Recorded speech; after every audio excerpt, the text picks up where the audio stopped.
যেখানে খুশি যাও, আমার কোনো মাথা ব্যথা নেই। মাথা ব্যথা তোমার হবে কেন? আমার মাথা তুমি ব্যথা করে দিচ্ছ। উফ, একবার মুখ ফসকে কি বলে ফেললাম, ব্যাস অমনি শুরু হয়ে গেল। ধুত্তে। রাজসভায় গোপাল কাল আসেনি, আজও এখনো পর্যন্ত এলো না।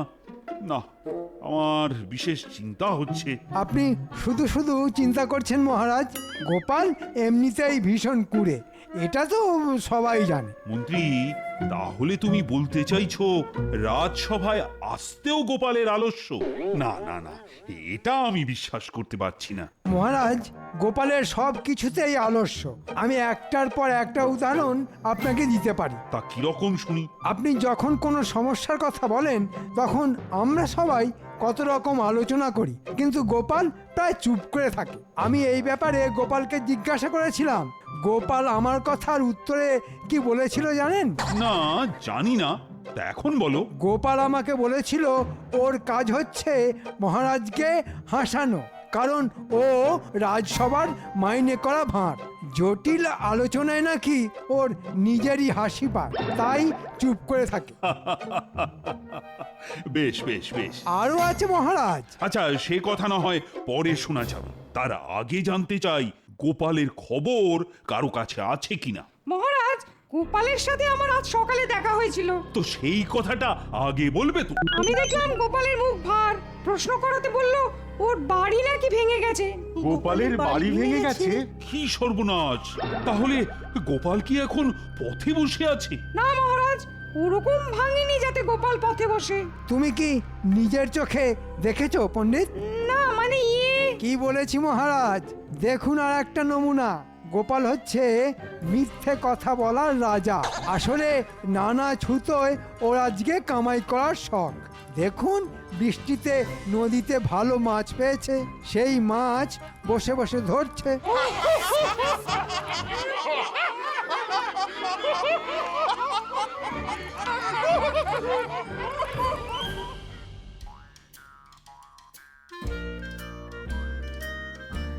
না, আজকে দেরি হয়ে গেল। মহারাজের থেকে ঠিক কতটা সাহায্য চাইবো সেই হিসাব নিকাশ করতেই বেলা হয়ে গেল।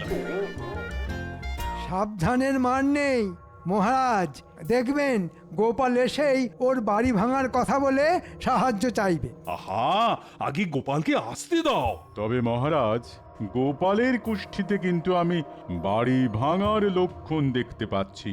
আমার মনে হয় কথাটা মিথ্যে নয়, তবে এও দেখতে পাচ্ছি গোপালের কুষ্ঠিতে।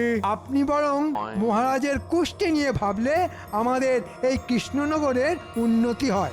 মন্ত্রী, এসেছে, গোপাল এসেছে। এই তো গোপাল। নিজের জায়গায় বসো গোপাল। মহারাজ, একটা কথা বলি। বলো কবি, বলো। গোপাল কি ভুলে গেছে হাসাতে, নাকি তার মন পড়ে আছে ভাঙা বাসাতে? বাহ মহারাজ, একদিক থেকে ভালোই হলো, আমাকে আর কষ্টের কথা কষ্ট করে বলতে হলো না। গোপাল, তোমার বাড়ি ভেঙে গেল কি করে? পুরনো হলে যা হয় আর কি, অনেকদিন সারানো হয়নি, এত বৃষ্টি। বুঝলাম গোপাল, তোমার একটু এখন কঠিন সময় যাচ্ছে। তা তোমার বাড়ির সবাই ঠিক আছে তো? হ্যাঁ মহারাজ, কিন্তু মহারাজের কাছে আমার একটা আর্জি ছিল। বলে ফেলো গোপাল। ভাবছি এবার একটা পাকা দোতলা বাড়ি না হলেই নয়। হ্যাঁ, সে তো ঠিকই, নইলে আবার ঝড় চলে বিপদ হবে। মহারাজ, আমার কাছে একটা দোতলা বাড়ি বানাবার মতো অর্থ নেই, তাই যদি আপনি কিছু সাহায্য করেন তাহলে এই মরশুমে আমার বাড়িটা হয়ে যায়। কি সর্বনাশ! গোপাল, তোমার হলো কি? তুমি মহারাজের কাছে সাহায্য চাইছো সামান্য একটা বাড়ির জন্যে? মন্ত্রী মশাই, একটা বাড়ি কখনো সামান্য হতে পারে কি? নিশ্চয় গোপাল, যেখানে রাজ্যের প্রজারা ঠিকমতো খেতে পাচ্ছে না কারণ ফসল নষ্ট হয়েছে, সেখানে তোমার বাড়ির জন্যে মহারাজ কি সাহায্য করতে পারেন? গোপাল একটা দরকারি চেয়েছে, আর এটুকু সাহায্য আমরা রাজকোষ থেকে তো করতেই পারি। না মহারাজ, রাজকোষের অবস্থা খুব খারাপ। আমি খাজাঞ্চিকে এক্ষুনি ডেকে আনছি, যদি আপনি অনুমতি করেন। ঠিক আছে ঠিক আছে, মন্ত্রী তুমি খাজাঞ্চিকে ডেকে পাঠাও। মহারাজ, খাজাঞ্চি নেই, ওকে বাইরে থেকে আমি ডেকে আনছি।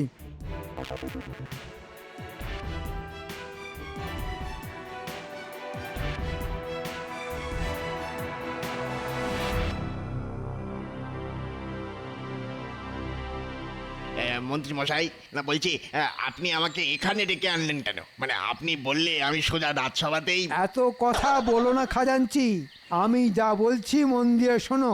গোপাল একটা বাড়ি করবার মতলব করছে, আর এটা কিছুতেই আমি হতে দেব না। আহা, আমারও একটা বড় বাড়ি হলে বেশ হয় কিন্তু। সব হবে, শুধু আমার কথা শুনে চলো। রাজকোষের অবস্থা এখন কি রকম? এইবার খাজনা আদায় ভালো মতো না হলেও এই গেলবার যা আয় হয়েছিল তাতেই আমাদের রাজকোষ এখনো ভর্তি। এর উল্টো কথা তুমি মহারাজকে বলবে। হ্যাঁ,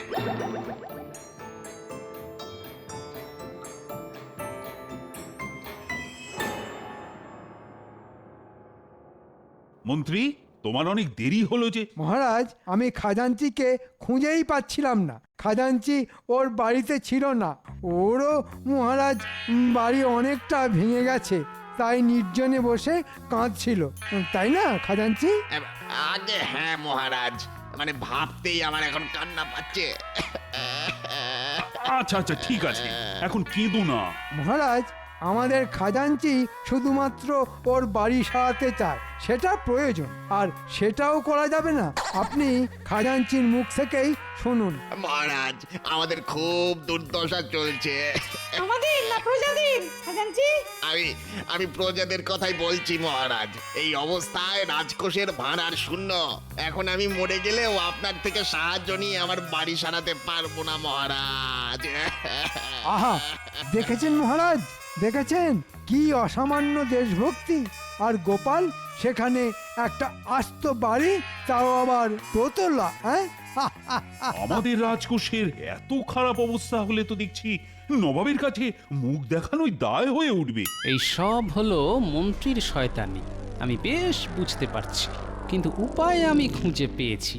মহারাজ, আপনি চিন্তা করবেন না, আমি নিজে নবাবের কাছে গিয়ে প্রজাদের দুর্দশার কথা বলে খাজনা মকুব করতে বলবো। বলবে গোপাল, বলবে। হ্যাঁ, তুমিই পারো। নবাব তোমাকে পছন্দ করেন বলেই তো আমি জানি। কিন্তু গোপাল, তুমি নিশ্চয়ই বুঝতে পারছো যে প্রজাতির এই অবস্থা আর রাজকোষের এই অবস্থা, সেখানে তোমার পাকা দোতলা বাড়ির জন্য অর্থ সাহায্য করা মানে এই মুহূর্তে সম্ভব হচ্ছে না। আমি বুঝতে পেরেছি মহারাজ, আপনি নিশ্চিন্তে থাকুন, এখন আপনার সাহায্য করার প্রয়োজন নেই। এই বিলাসিতা যে এখন করা উচিত হবে না, এটা গোপাল তুমি বুঝতে পেরেছো, এটাই যথেষ্ট। আগে হ্যাঁ মন্ত্রী মশাই, আমি সবটাই বুঝতে পেরেছি। ব্যাটা ঠিক কি বলতে চাইছে আর কি ধান্দা নিয়ে নবাবের কাছে যাচ্ছে কিছু বুঝতে পারছি না।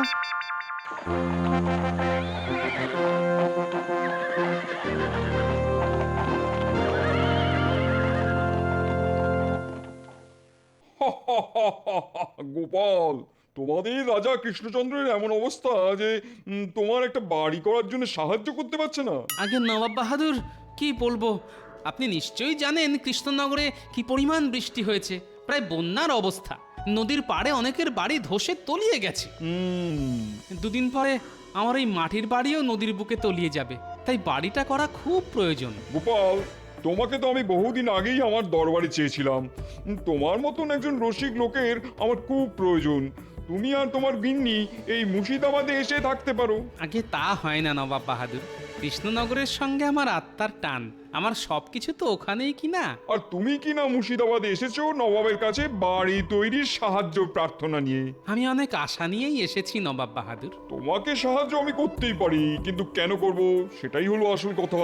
ঠিক বলেছেন হুজুর, আসল কথা হলো আমরা কেন সাহায্য করব? তোমাকে দিয়ে আমাদের কোনো উপকার কবে হয়েছে বলো? নবাব বাহাদুর, আপনি যা কিছু করবেন সেটা আমাকে ভালোবেসেই করবেন, এটাই আমার আশা। আমি জানি আপনি আমাকে নিরাশ করবেন না। বেশ, আপনার কাছে আরেকটি আর্জি আছে। আবার কি? আপনি নিশ্চয়ই বুঝতে পারছেন কৃষ্ণনগর এখন খাজনা দেবার জায়গায় নেই। বাহ, খাজনা মুকুব করতে হবে, তোমার বাড়ি করতে হবে, আর কত কি চাই তোমাদের?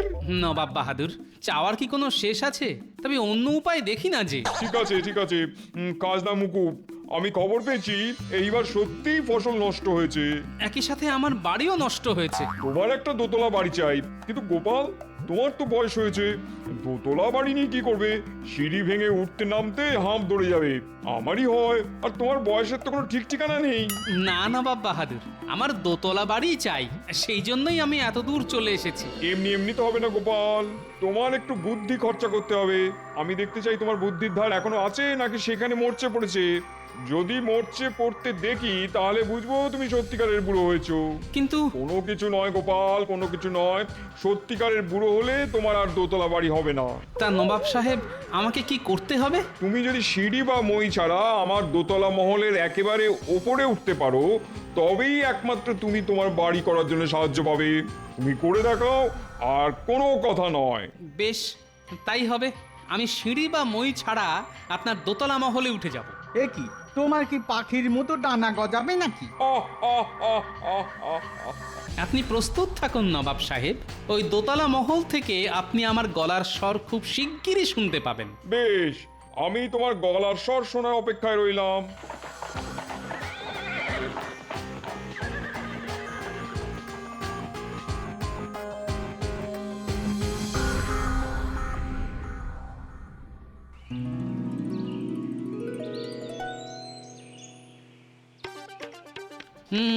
খুব বড় মুখ করে তো নবাব বাহাদুরকে বলে দিলাম, কিন্তু মাথায় যে কিছুই আসছে না। নবাবের দোতলা মহলে উঠতে হবে, অথচ কোনো মই বা সিঁড়ি ব্যবহার করতে পারবো না। এ কি জ্বালা! এই বলি, সকাল থেকে বসে আছো আর বিড় বিড় করছো, মাথাটা মনে হয় একেবারে গেছে। মাথার আর কি দোষ বলো, খারাপ তো হতেই পারে। তা তো ঠিকই, আমার কপাল গো কপাল। বলি, একটু শান্তিতে থাকতে দেবে নাকি? গিন্নি, এখন চুপ করো তো, আমার খুব খিদে পেয়েছে, একটু খেতে দাও। খিদে পেয়েছে বললেই হয়, বসে বিড় বিড় করছো কেন? আমার তো ওই একটাই কাজ, খেতে দেওয়া। তুমি বসো, আমি ভাত নিয়ে আসছি। ভালো ইলিশ মাছ আছে। বাহ বাহ বাহ! ওই পুঁটির মা দিয়ে গেল, বললো দাদা খাবে। হ্যাঁ, তাই নিয়ে এসো। আসলে যেটা মনে হচ্ছে, নবাব সাহেব ইচ্ছে করেই এরকম একটা শর্ত দিয়েছে যাতে আমাকে কোনো সাহায্য করতে না হয়। আমি কিভাবে দোতলায় উঠব, সিঁড়ি বা মই ছাড়া? উফ, আমার মাথার চুল ছিঁড়তে ইচ্ছা করছে। এই সময় যদি কেউ আমাকে একটা ভালো পরামর্শ দিতে পারতো।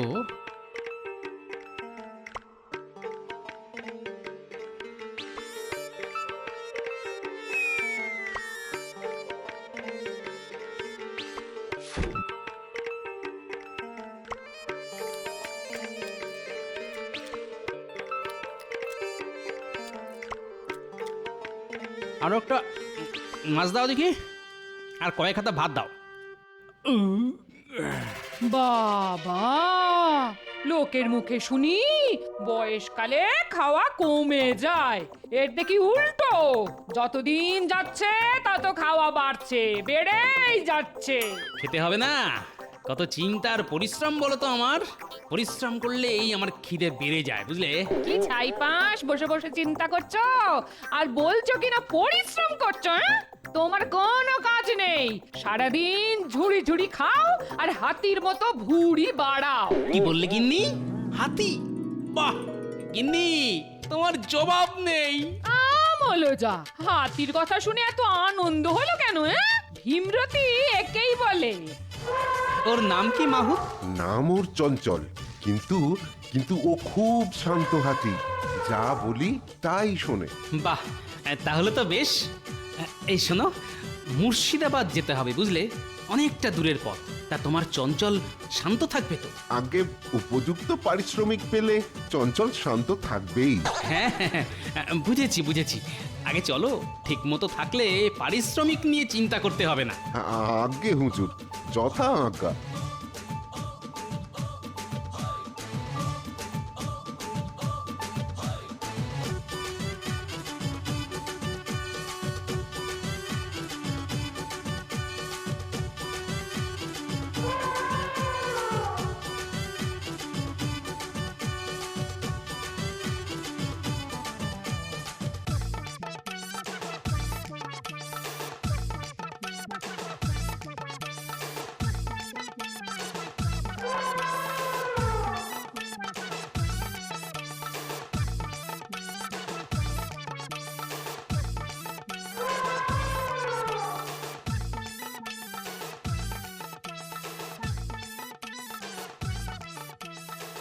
এই অন্ধকারের জন্যই অপেক্ষায় ছিলাম।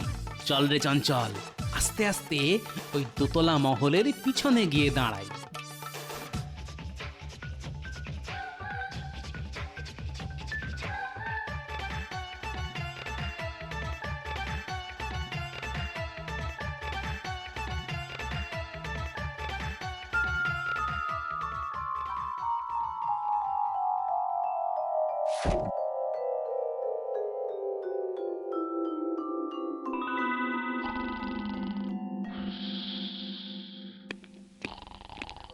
সুপ্রভাত নবাব বাহাদুর। মার্জনা করবেন নবাব সাহেব, কিন্তু এমন একটি ঘটনা ঘটেছে যে আপনার ঘুম ভাঙাতে বাধ্য হলাম। কি ঘটনা উজির? আমাদের এই দোতলা মহলের বারান্দায় গোপালকে দেখা গেছে। হ্যাঁ, সে কি? কি করে? সিঁড়ির সামনে তো প্রহরী। তোমরা কি ঠিক দেখেছো? আমি নিজের চোখে দেখিনি, তবে গোপাল যদি উঠেও থাকে কোনো সিঁড়ি বা মই ছাড়া উঠেছে। কি করে সম্ভব?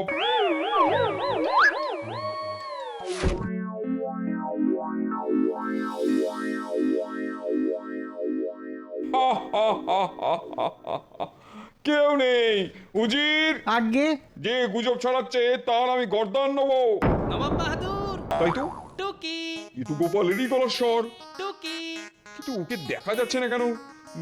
ভূত নাকি? নবাব বাহাদুর, টুকি উজির, শিগগিরই খবর নাও গোপাল মরে গেছে কিনা। গোপাল, টুকি। গোপাল, গোপাল তুমি কোথায়? তোমাকে দেখতে পাচ্ছি না কেন?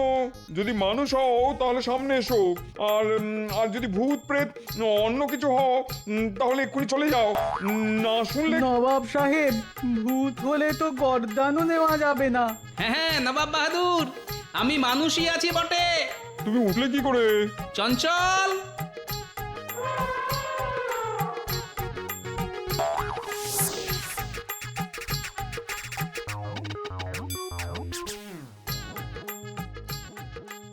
এই দেখুন নবাব সাহেব, এই আমার সিঁড়ি, এই আমার মই। আমি ওর পিঠে চড়েই আপনার দোতলা মহলে উঠে পড়ি। সাবাস গোপাল, তোমার জবাব নেই। তোমার বুদ্ধিতে যে একটুও মরচে পড়েনি সেটা আমি বেশ বুঝতে পারছি। এখন আমার কথা আমি রাখবো। তোমার দোতলা বাড়ি করার জন্য যতটা সাহায্য প্রয়োজন সেটা আমি দেবো। আপনাকে অনেক ধন্যবাদ। সবাই বলো নবাব বাহাদুরের জয়। না গোপাল, এটা তোমার বুদ্ধির জয়।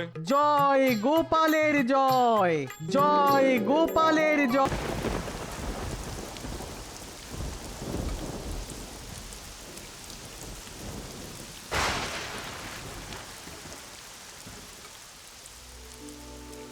উফ, এত বেলা হয়ে গেল, এদিকে বৃষ্টি থামার কোনো লক্ষণ দেখছি না। কি যে করি। এই বৃষ্টিতে আজও তোমার রাজসভায় যেতে দেরি হয়ে যাবে গো। দেরি সে তো রোজই হয়। আগে দেখো রাজসভায় যেতে পারি কিনা। যা বৃষ্টি হচ্ছে, এই বৃষ্টিতে যেতে গেলে যে পুরো ভিজে যাব, আর ভিজে গেলেই অসুখে পড়বো। তখন এই তোমাকে এই আমার সেবা করতে হবে বলে দিলাম। মরণ, সে তো আমার রোজই তোমার সেবা করতে হয় গো। রোজ রান্না করো, ধুতি কেচে দাও, এগুলো কি সেবা নয়? যত সব। আমি বলছি বৃষ্টি ধরলে তবে যাবে। বৃষ্টি থামবে বলে মনে হয় না। না, আমার আজ রাজসভায় যাওয়াও হবে না। এত কামাই করলে না, এবার তোমার চাকরি যাবে। তোমার আর কি, যত সমস্যা তো আমার। কি হলো গো? বাড়ি ভেঙে গেল গো। হায় হায় হায় হায়। আহ গিন্নি, একটু চুপ করো দেখিনি, দেখি ভালো করে কি হলো।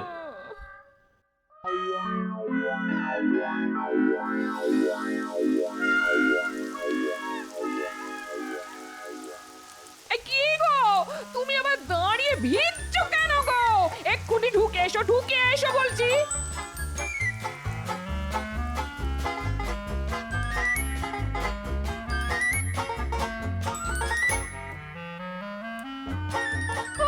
অনেক হয়েছে ওই মাথা মোছা। ওই কখানি চুল, তাতে অত মুছলে সেগুলো যাবে। বলে এবার কি করবে? হ্যাঁ, বৃষ্টিটা একটু কমলো বলে মনে হচ্ছে না, কিন্তু আবার জোরে বৃষ্টি এলে পুরো বাড়িটাই ভেঙে পড়বে, এ আমি বলে দিলাম। হ্যাঁ, না না, এখন আমি বাড়ি সারাতে পারবো না। তার পারবে কেন কিপটে বুড়ো? বাড়ি ভেঙে পড়লে তুমি এই বাড়িতেই বসে থাকবে, আমি বাপের বাড়ি চলে যাব, এ আমি বলে দিলাম। হ্যাঁ আহ গিন্নি, খালি এক কথা, যেটা বোঝো না সেটা নিয়ে আর কথা বলো না তো। তাই না? আমি কিচ্ছু বুঝি না না, যত বোঝো তুমি। তা আমি কি বুঝি না শুনি? এই বাড়ি সারিয়ে কোনো লাভ নেই। এটা তুমি ঠিক বলেছো, আমার বহুদিনের শখ একটা দোতলা বাড়ি। বাবা, বহুদিনের শখ, আগে তো বলনি, এই প্রথম শুনলাম। বললে কি আর তুমি পারতে? এখন বানাও, একটা দোতলা বাড়ি বানাও তো। আচ্ছা, একটা দোতলা বাড়ি বানাতে কত খরচা তোমার ধারণা আছে? ও সব আমি শুনতে চাই না, তোমার যা দরকার তুমি মহারাজের কাছে চাও। দেখি কি হয়। এবারে ফসল বেশি বৃষ্টির জন্য নষ্ট হয়েছে, প্রজারা ঠিকমতো খাজনা দিতে পারছে না, এই সময় মহারাজ কি দিতে পারবে? বলি অত ভাববার কি আছে? তুমি সাহায্য কেন পাবে না? তুমি আগে চেয়ে দেখো, তবে মহারাজ না দিলেও আমি কিন্তু কিচ্ছু শুনতে চাই না। হ্যাঁ, আমার দোতলা বাড়ি চাই। হ্যাঁ হ্যাঁ গিন্নি, তুমি হচ্ছে সীতার মতো, খালি বলে সোনার হরিণ চাই, সোনার হরিণ চাই। এদিকে আমি রামচন্দ্রের মতো বনবাসে যেতে পারলেই বাঁচি। আগে দোতলা বাড়ি বানাবে, তারপর তুমি বনবাসে যাও।